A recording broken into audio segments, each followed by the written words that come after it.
One day when I was walking home from school, I came across a pretty big yard sale. People were milling about, picking up items and checking prices. A sign read that the older woman who had lived at the home recently passed away. Her children were trying to get everything out of the house so they could put it on the market and get it sold. Whoever the woman was, she was an eccentric person. She had lots of beautiful clothing, interesting sculptures, and art pieces. I took my time walking through the aisles and examining all the items. There were so many cool pieces. One particular thing caught my eye. It was a gold wooden box with pink flowers painted on top.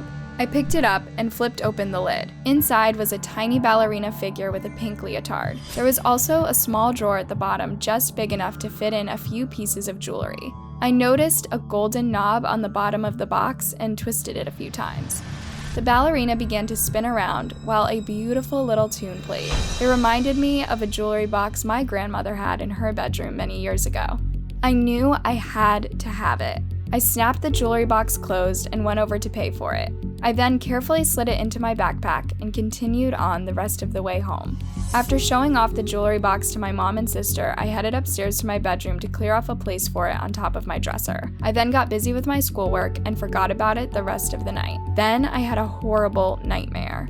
I was all alone running through the streets. There was a giant black figure following me. It wore a cloak and had no visible face. It had long fingers that were reaching out towards me. I ran and ran as fast as I could, but I couldn't get away. His long, cold fingers stretched out and grabbed me. I woke up screaming my head off, causing my parents to run into my room to see what was happening. It took me a while to calm down and realize that it was just a dream. It had felt so real, and I had never experienced anything like it before. The next morning when I woke up, I tried my best to just shake off the dream. It was not typical for me to have bad dreams, or even remember my dreams at all, but my mom told me it was probably just something I ate the night before that activated the nightmare. Anyway, I didn't have any mental space left to worry about the dream because I had a huge math test that day. I was going to help determine what my final grade was for the class, and it was incredibly crucial that I performed well. I arrived at school early and spent every second before my first period cramming in extra studying to be sure I was as prepared as possible. My math class was fourth period, and by the time it came around, I was extra confident that I was going to do well. I had been lucky enough to have lots of extra opportunities throughout the school day to review my notes. I felt like there was nothing else I could have possibly done to prepare, and I felt sure I would get a good grade. I took my seat and waited patiently as my teacher passed out the tests and gave instructions. But when I was given the go-ahead to start my test, I was immediately shocked. I felt like I had been studying the completely wrong content and didn't even recognize any of the problems I saw on the page.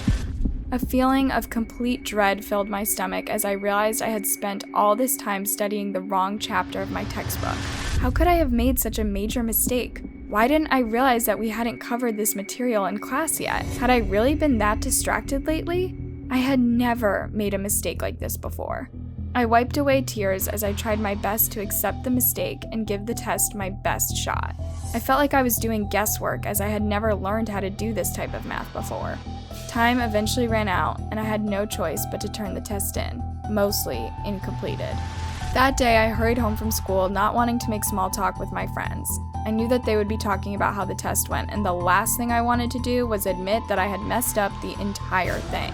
I walked home as fast as I could, even cutting through my neighbor's yard so I could get home a little faster. When I reached my house, I barely took the time to wave to my family before heading straight to my room to decompress.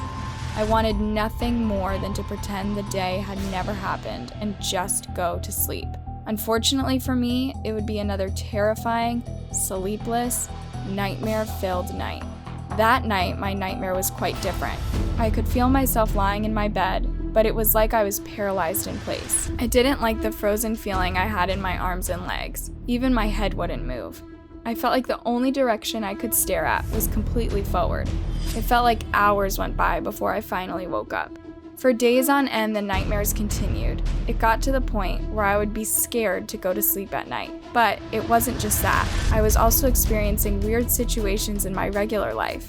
It wasn't just bad test scores, but it was also bad luck in general. One week I lost my wallet, and the next week I lost one of my favorite rings. It almost felt like someone or something was messing with me. One day at lunch, I confided in one of my closest friends about all the weird stuff that had been happening to me lately. She listened intently before telling me that she once watched this documentary about cursed objects. She asked me if I had recently brought anything new into my house, and I began to shake my head. But then I remembered the jewelry box. It was so beautiful. It didn't seem like something that was cursed.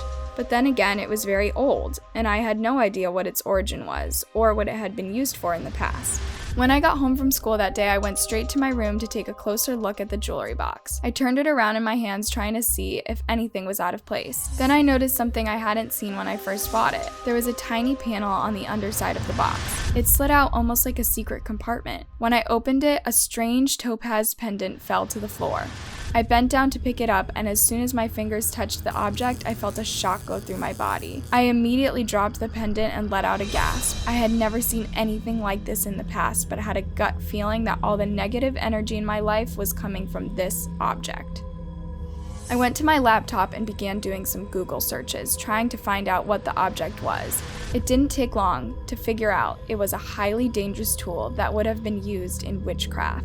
The owner of the pendant probably cursed it so that all who owned it were destined to live a miserable life until their death. I was terrified. I had never believed that curses, magic, or witchcraft were real things, but there was no denying that the pendant had a type of dark power that I wanted nothing to do with. I wanted to get rid of it now. I put on a pair of gloves and picked up the pendant and put it carefully into a plastic bag. I then got on my bike and rode it to a local bridge that looked over a small lake. I took the bag and tossed it as far as I could, watching it plunk down into the water. I felt like a weight had been lifted off of my chest and I was finally free. I headed home, my mood having dramatically improved. When I got home, I went to my room to start my homework, but my laptop wouldn't turn on. It was totally busted, even though I had only bought it recently. Was I really cursed forever? Was there no way for me to get rid of this bad luck? Desperately, I opened Google on my phone and began doing more research about cursed objects. Shockingly, I realized that you couldn't just throw them away or dump them, as it wouldn't break the link. According to my research, the best way to do this was to bind the object in black cloth and bury it in the ground. It was getting dark at this point, but I wasn't going to waste any time getting the job done. I told my mom I was going for a walk and would be back soon. I then took off on foot towards the lake, hoping the plastic bag had made the necklace float somehow. As soon as I got there, I noticed the bag washed up by some reeds. Sure enough, the necklace was inside. I didn't want to bury the pendant in my yard or anywhere someone could find it. I walked deep into the woods until I felt like I had chosen a good spot. I then used a long stick to dig a hole in the ground. I then placed the pendant in the hole, wrapped it in a black handkerchief. I filled the hole with dirt and smoothed the area over so nothing looked out of place. I then made my way back home, praying as hard as I could that it would work. When I got home, I was relieved to see that nothing appeared to be out of place. And weirdly, my laptop was working again. The pendant was really gone. From then on, my luck went back to normal, and I enjoyed the first night of peaceful sleep in weeks. Have you ever had a cursed object? Drop a comment and don't forget to like and subscribe. Until next time, sleep tight.